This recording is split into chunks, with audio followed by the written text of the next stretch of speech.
الاهلي والزمالك لعبوا في الدوري 129 مباراه. انت بقول لك في الثمانينات تقول لي 129 مباراه. وانا بس هستاذنك نوطي الفولت شويه عشان خاطري. 50 ماتش الاهلي كسب، 28 ماتش الزمالك كسب. يا نهار اسود يا نهار اسود. والباقي تعادلات.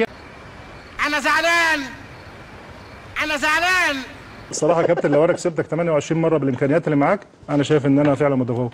طيب ماشي، ما اختلفناش. مبسوط جدا بيها طبعا. ما اختلفناش. والله فعلا انت متفوق. الحشيش تمام 94 يا 95 مش متذكر بالظبط.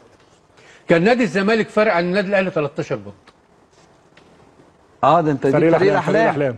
خلاص 13 بونت. والنادي الاهلي خد الدوري من الزمالك فرق 5 بونت. زي اللي حصل. يا لهوي يا لهوي يا لهوي يا لهوي. عايز اقول لك ان في كاس مصر اتقابلوا 33 مره. الاهلي كسب 17 والزمالك كسب 11. السوبر المصري ايوه 9 مباريات. ايوه 7 اهلي و2 زمالك. برضه الزمالك متفوق. الاثنين اكبر من 9. طبعا.